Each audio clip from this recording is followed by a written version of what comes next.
Selamat berjumpa lagi Bapak Ibu Saudara di hari ini, hari baru yang Tuhan percayakan, dan marilah kita menjalaninya dengan senantiasa mendasari hidup kita dengan firman Tuhan. Karena itu marilah kita berdoa. Tuhan, kami berterima kasih. Tuhan terus menyertai kami dan Tuhan memberikan hari ini untuk kami jalani. Kami ingin menjalaninya dengan berdasarkan firman Tuhan. Terima kasih, di dalam nama Tuhan Yesus kami berdoa. Amin. Bapak Ibu, mari kita baca dari kitab Yesaya pasal 54 ayat 4 dan ayat 5. Janganlah takut sebab engkau tidak akan mendapat malu, dan janganlah merasa malu sebab engkau tidak akan tersipu-sipu. Sebab engkau akan melupakan malu keremajaanmu dan tidak akan mengingat lagi aib kejandaanmu. Sebab yang menjadi suamimu ialah Dia yang menjadikan engkau, Tuhan semesta alam namanya. Yang menjadi penebusmu ialah Yang Maha Kudus Allah Israel. Ia disebut Allah seluruh bumi. Demikian jauh pembacaan firman Tuhan. Yang berbahagia adalah setiap kita yang mendengarkan firman Tuhan, memelihara serta melakukannya dalam kehidupan kita setiap hari. Bapak Ibu Saudara yang dikasihi Tuhan, kiranya melalui firman Tuhan ini kita dihiburkan, kita dikuatkan, kita diberi hikmat bagaimana harus menjalani hidup kita yang Tuhan percayakan ini.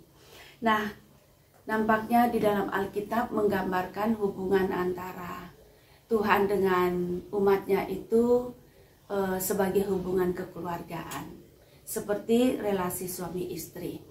Jadi Bapak Ibu Saudara, dalam pandangan orang Yahudi, seorang suami itu seorang yang punya peranan penting sebagai sumber kehidupan, dalam arti yang mencarikan, yang bekerja untuk membiayai kehidupan keluarga. Suami juga merupakan kehormatan bagi istri dan anak-anaknya, karena suami memang atau ayah memang punya wibawa tertentu yang Tuhan berikan.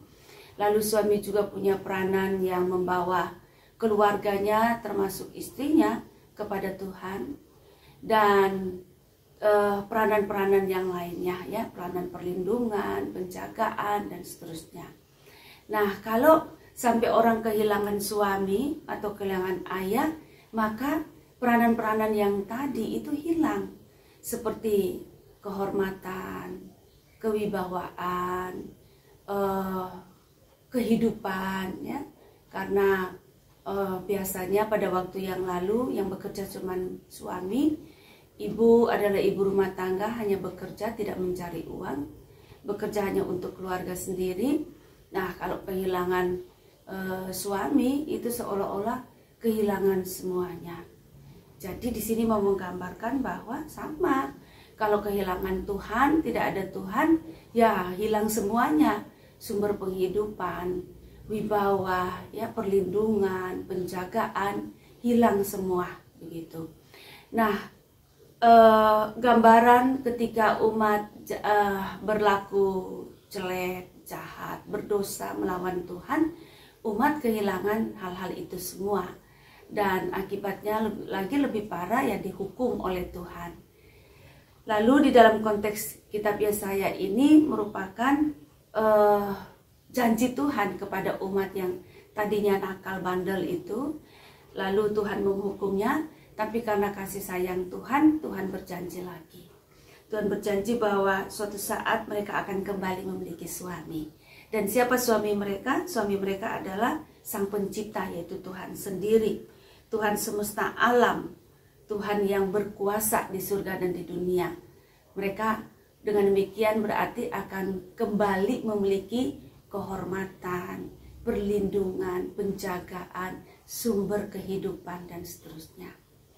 Bapak Ibu Saudara, kita saat ini berada dalam masa Advent pertama dari tahun ini, ya, tahun liturgi yang baru atau tahun gereja yang dimulai dari Advent 1. Kita berada dalam masa penantian.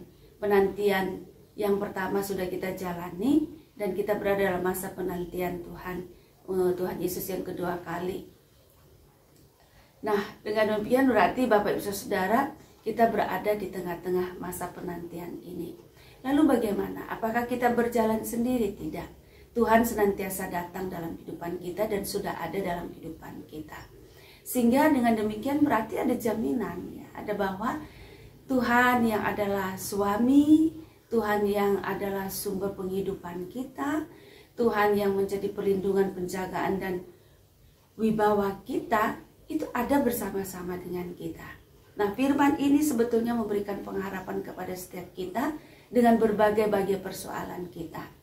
Bapak Ibu, salah satu yang khas dari Advent 1 adalah hope, adalah harapan. Berarti janji bahwa para janda itu akan memiliki suami lagi, Pak umat itu akan memiliki Tuhan lagi, itu berarti memberikan pengharapan kepada umat. Nah, di dalam kehidupan kita sekarang, barangkali ada harapan-harapan yang ada dalam hati kita, yang ingin kita sampaikan kepada Tuhan dan sesama. Nah, harapan-harapan ini bisa Bapak Ibu Saudara, bisa kita bawa kepada Tuhan. Mungkin harapan di dalam keluarga kita. Kita ingin keluarga kita menjadi keluarga yang harmonis. Keluarga kita menjadi keluarga yang penuh damai sejahtera. Atau mungkin ada harapan mengenai biaya studi anak kita. Atau harapan mengenai bagaimana supaya anak kita memperoleh pekerjaan. Atau harapan kita memiliki rumah. Atau banyak harapan yang lain. Nah, pada kesempatan ini Tuhan berjanji, sebab yang menjadi suamimu ialah Dia yang menjadikan engkau. Tuhan semesta alam namanya. Yang menjadi penebusmu ialah Yang Maha Kudus Allah Israel. Ia disebut Allah seluruh bumi. Di sini mau mengatakan dan menegaskan bahwa Tuhan hadir di dalam kehidupan umat.